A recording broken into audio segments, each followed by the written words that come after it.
ओम शांति। 8 अगस्त 2024 की मधुर महावाक्य। मीठे बच्चे, बाप, टीचर और सतगुरु यह 3 अक्षर याद करो तो अनेक शिफ्तें व विशेषताएं आ जाएंगी। प्रश्न: किन बच्चों के हर कदम में पद्मों की कमाई जमा होती रहती है? उत्तर: जो अपना हर कदम सर्विस में बढ़ाते रहते हैं वही पद्मों की कमाई जमा करते हैं। अगर बाबा की सर्विस में कदम नहीं उठाएंगे तो पद्म कैसे पाएंगे? सर्विस ही कदम में पद्म देती है, इसी से पद्मा पद्म पति बनते हो। दूसरा प्रश्न: किस राज को जानने के कारण तुम बच्चे सभी के कल्याणकारी बनते हो? उत्तर: बाबा ने हम बच्चों को यह राज समझाया है कि सभी की यह एक ही हट्टी है, यहाँ सबको आना ही है। यह बहुत गुह्य राज है। इस राज को जानने वाले बच्चे ही सबके कल्याणकारी बनते हैं। ओम शांति। रूहानी बाप के रूहानी बच्चे यह तो हर एक जानते होंगे कि बाबा हमारा बाप भी है, टीचर भी है और सतगुरु भी है। बच्चे जानते हैं, जानते हुए भी घड़ी घड़ी भूल जाते हैं। यहाँ जो बैठे हैं वो जानते तो होंगे ना, परंतु भूल जाते हैं। दुनिया वाले तो बिल्कुल नहीं जानते। बाप कहते हैं सिर्फ यह 3 अक्षर भी याद रहे तो बहुत सर्विस कर सकते हैं। प्रदर्शनी अथवा म्यूजियम में तुम्हारे पास बहुत आते हैं, घर में भी मित्र संबंधी आदि बहुत आते हैं। कोई भी आए तो समझाना चाहिए कि जिसको भगवान कहा जाता है वो बाबा भी है, टीचर भी है और सतगुरु भी है। यह याद हो तो भी ठीक, और कोई की याद ना आए और कोई को तो ऐसे कह ना सके। तुम बच्चे जानते हो हमारा बाबा बाप भी है, टीचर भी है, सतगुरु भी है। कितना सहज है, परंतु कोई कोई की तो ऐसी पत्थर बुद्धि है जो यह 3 अक्षर भी बुद्धि में धारण नहीं कर सकते, भूल जाते हैं। बाबा हमको मनुष्य से देवता बनाते हैं क्योंकि बेहद का बाप है ना।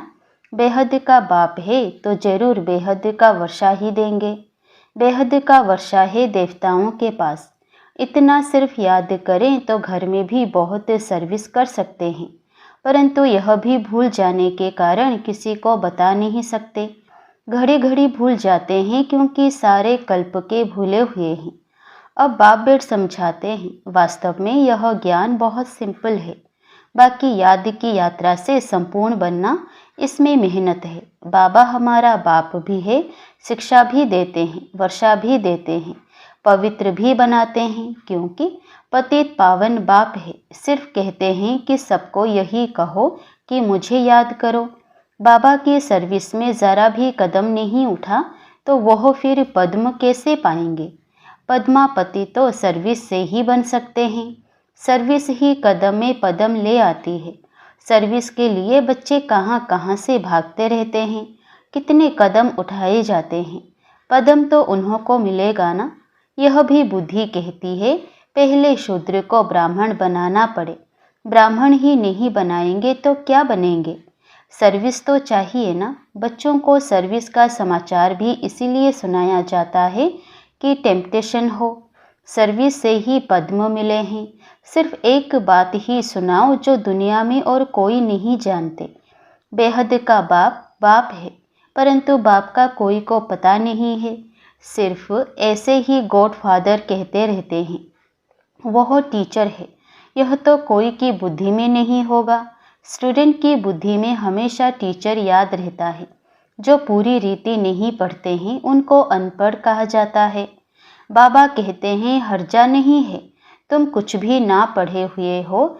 यह तो समझ सकते हो ना कि हम भाई भाई हैं।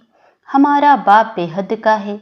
बाप आते ही हैं एक धर्म की स्थापना करने, ब्रह्मा द्वारा करते हैं, परंतु लोग कुछ भी समझते नहीं है।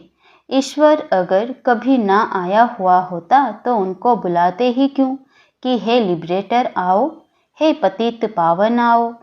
जबकि पतित पावन को याद करते हैं फिर शास्त्र क्यों पढ़ते, तीर्थों पर क्यों जाते? वहाँ बैठे हैं क्या? कोई जानते ही नहीं, जबकि पतित पावन ईश्वर है तो गंगा स्नान आदि से कोई पावन हो कैसे सकते, स्वर्ग में कोई जा कैसे सकते। जन्म तो यहाँ ही लेना है। नई दुनिया और पुरानी दुनिया में फर्क तो है ना। इसको सतयुग थोड़े ही कहेंगे, अब तो कलयुग है ना। मनुष्यों की तो बिल्कुल पत्थर बुद्धि है, जहाँ थोड़ा सुख देखते हैं तो स्वर्ग समझ लेते हैं। यह बाप ही समझाते हैं। बाप कोई गाली नहीं देते हैं, बाप शिक्षा भी देते हैं, सबको सद्गति भी देते हैं। भगवान बाप है तो बाप से जरूर कुछ मिलना चाहिए। बाबा अक्षर भी ऐसा है जो उनसे वर्षे की खुशबू जरूर आती है, और भल कितना भी काका मामा आदि है, परंतु उनसे वर्षे की खुशबू नहीं आती। अंतर्मुख हो विचार करना है कि बाप ठीक कहते हैं। गुरु के पास कोई जायदाद होती नहीं, वह तो खुद ही घर बार छोड़ते हैं। तुमने संन्यास किया है विकारों का, वह तो कह देते हैं हमने घर बार छोड़ा। तुम कहते हो हम सारी दुनिया के विकारों का संन्यास करते हैं। नई दुनिया में जाना कितना सहज है। हम संन्यास करते हैं सारी पुरानी सृष्टि तमो प्रधान दुनिया का। सतयुग है नई दुनिया, यह भी जानते हो। नई दुनिया थी जरूर, सब गाते हैं स्वर्ग कहा ही जाता है नई दुनिया को, परंतु वो लोग सिर्फ कहने मात्र कह देते हैं, समझ कुछ नहीं। तो बाप बच्चों को कहते हैं सिर्फ यह विचार करो, बाबा हमारा बाप भी है, शिक्षक और सतगुरु भी है, सबको ले जाएंगे। अक्षर ही दो है, मनमना भव, इसमें सब आ जाता है, परंतु यह भी भूल जाते हैं। पता नहीं बुद्धि में क्या क्या याद रहता है। नहीं तो रोज लिख कर दो कि इतना समय हम किस अवस्था में बैठे थे। तुम बैठे हो बाप टीचर सदगुरु के सामने, तो वही याद आना चाहिए ना। स्टूडेंट को टीचर ही याद आएगा ना, परंतु यहाँ माया है ना, एकदम माथा ही मोड़ देती है, सारा राज्य भाग्य ही ले लेती है। तुमको पता नहीं पड़ता है, आए तो थे वर्षा लेने, परंतु मिलता कुछ भी नहीं। ऐसे ही कहेंगे ना, भल स्वर्ग में तो चलेंगे, परंतु वह कोई बड़ी बात थोड़े ही है। यहाँ आए भल, परंतु पढ़े नहीं, फिर स्वर्ग में तो जाएंगे ना। यहाँ तो बैठे हैं ना, समझते हैं स्वर्ग में जाना है, फिर क्या भी बने। वह तो पढ़ाई नहीं हुई ना, थोड़ा भी सुना तो उसका फल मिल जाता है। पढ़ाई से तो बड़ी स्कॉलरशिप मिलती है। बाप से ऊंचते ऊंचे पद पाना है तो पुरुषार्थ करना पड़े। पढ़ाई याद होगी तो 84 का चक्र भी याद आ जाएगा। यहाँ बैठने से सब याद आ जाना चाहिए, परंतु यह भी याद आता नहीं है। अगर याद आए तो किसको सुनाए भी। चित्र तो सबके पास है, शिव के चित्र पर तुम कोई को सुनाएंगे तो कभी गुस्सा नहीं करेंगे।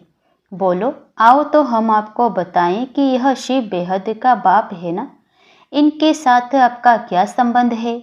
ऐसे फालतू चित्र तो नहीं होगा। शिव के लिए जरूर कहेंगे यह भगवान है। भगवान तो निराकार ही होता है, उनको बाप कहा जाता है। वह शिक्षा भी देते हैं। तुम्हारी आत्मा शिक्षा लेती है, आत्मा ही सब कुछ करती है। टीचर भी आत्मा बनती है। बाप भी इस रथ पर आकर पढ़ाते हैं, सतयुग की स्थापना करते हैं। वहाँ कलयुग का नाम निशान ही नहीं। मनुष्य कहाँ से आएंगे। सर्विसेबल बच्चों को सारा दिन ख्याल चलते रहते हैं। सर्विस नहीं करते तो समझा जाता है बुद्धि ही नहीं चलती। जैसे बुद्धू बैठे हैं, बाप को समझ नहीं सकते। पतित पावन बाप को याद करने से ही वर्षा मिलेगा। याद करते करते मरेंगे तो बाप की सब मिल्कियत मिलेगी।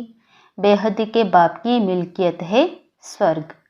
बच्चों के पास बेज भी है। घर में मित्र संबंधी आदि तो बहुत आते हैं। कोई मरता है तो भी बहुत आते हैं। उन्हों की भी तुम बहुत अच्छी सर्विस कर सकते हो। शिव बाबा का चित्र तो बहुत अच्छा है, भल बड़ा ही रख दो, इसमें कोई कुछ कहेंगे नहीं। ऐसे नहीं कहेंगे कि यह ब्रह्मा है, यह है गुप्त। तुम गुप्त भी समझा सकते हो। सिर्फ शिव का चित्र रखो और सब चित्र उठा दो। यह शिव बाबा बाप टीचर सतगुरु है। यह आते हैं नई दुनिया की स्थापना करने और संगम पर ही आते हैं। यह ज्ञान तो बुद्धि में है ना। बोलो, शिव बाबा को याद करो और किसी को याद नहीं करो। शिव बाबा पतित पावन है। वो कहते हैं मुझे याद करो तो तुम मेरे साथ आकर मिलेंगे। तुम गुप्त सर्विस कर सकते हो। यह लक्ष्मी नारायण इस नॉलेज से ही बने हैं। कहेंगे शिव बाबा निराकार है, वह कैसे आते हैं? अरे तुम्हारी आत्मा भी तो निराकार है, वह कैसे आती है? वह भी ऊपर से आती है ना, पाठ बजाने। यह भी बाप आकर समझाते हैं।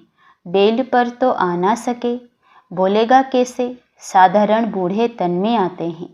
समझाने की भी बड़ी युक्ति चाहिए। कोई कहते तुम भक्ति नहीं करते हो। बोलो, हम तो सब कुछ करते हैं। युक्ति से चलना होता है। किसी को उठाने लिए सोचना चाहिए, क्या युक्ति रचें? कोई को नाराज भी नहीं करना है। गृहस्थ व्यवहार में रहते सिर्फ पवित्र रहना है। तुम कहते हो बाबा सर्विस नहीं मिलती है।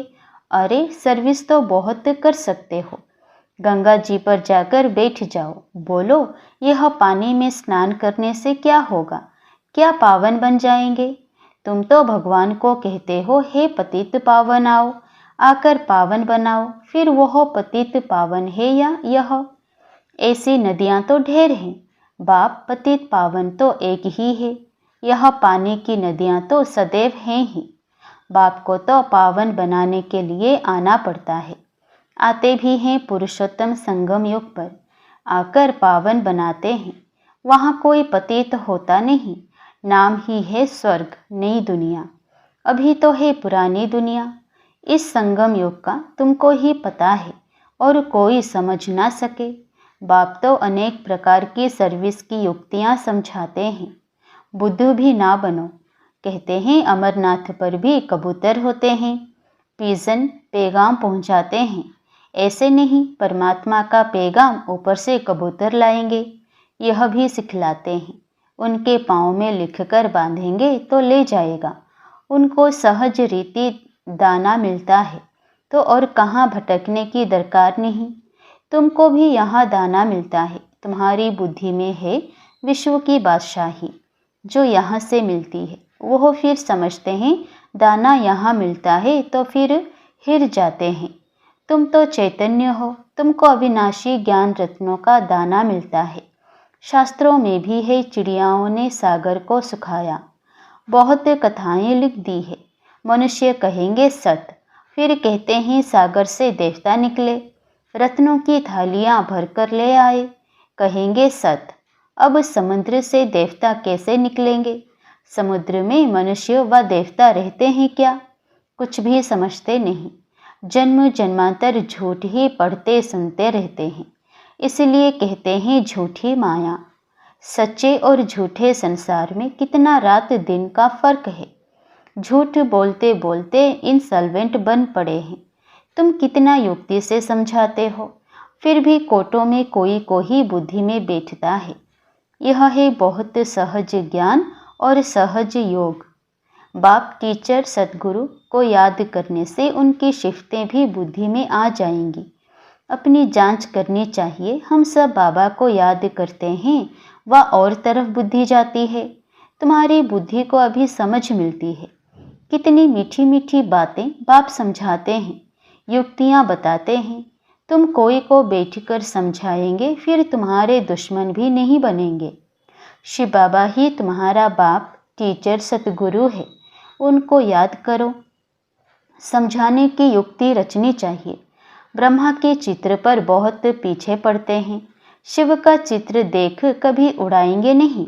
अरे यह तो आत्माओं का बाप है ना, तो बाप को याद करो। इनसे बहुतों को फायदा हो सकता है। इनको याद करने से तुम पति से पावन बन जाएंगे। वह सबका बाप है। एक बाप है, सिवाय कोई की याद नहीं आनी चाहिए। और संग तोड़ एक संग जोड़ना है। यह है किसी के कल्याण करने की युक्तियाँ। बाप को याद ही नहीं कर सकेंगे तो पावन कैसे बनेंगे? घर में भी तुम बहुत सर्विस कर सकते हो। बहुत मित्र संबंधी आदि तुमको मिलेंगे। भिन्न भिन्न युक्तियाँ रचो, बहुतों का कल्याण कर सकते हो। हट्टी तो एक ही है। और कोई हट्टी है नहीं, तो जाएंगे कहाँ। अच्छा, मीठे मीठे सिक्के लदे बच्चों प्रति माता पिता बाप दादा का याद प्यार और गुड मॉर्निंग। रूहानी बाप की रूहानी बच्चों को नमस्ते। धारणा के लिए मुख्य सार। पहला, गृहस्थ व्यवहार में बहुत युक्ति से चलना है, कोई को नाराज भी नहीं करना है, पवित्र भी जरूर बनना है। दूसरा, एक बाप से अविनाशी ज्ञान रत्नों का दाना ले अपनी बुद्धि रूपी झोली भरपूर रखनी है, बुद्धि को भटकाना नहीं है, पैगंबर बन सबको बाप का पैगाम देना है। वरदान, बेहद की वैराग्य वृत्ति द्वारा सर्व लगावों से मुक्त रहने वाले सच्चे राज ऋषि भव। बेहद की वैराग्य वृत्ति द्वारा सर्व लगावों से मुक्त रहने वाले सच्चे राज ऋषि भव। राज ऋषि अर्थात एक तरफ राज्य, दूसरे तरफ ऋषि अर्थात बेहद के वैरागी। अगर कहाँ भी, चाहे अपने में, चाहे व्यक्ति में, चाहे वस्तु में, कहाँ भी लगाव है तो राज ऋषि नहीं। जिसका संकल्प मात्र भी थोड़ा लगाव है, उसके दो नाव में पांव हुए, फिर ना यहाँ के रहेंगे ना वहाँ के। इसलिए राज ऋषि बनो, बेहद के वैरागी बनो, अर्थात एक बाप दूसरा ना कोई। यह पाठ पक्का करो। स्लोगन, क्रोध अग्नि रूप है जो खुद को भी जलाता और दूसरों को भी जला देता है। क्रोध अग्नि रूप है जो खुद को भी जलाता और दूसरों को भी जला देता है। ओम शांति।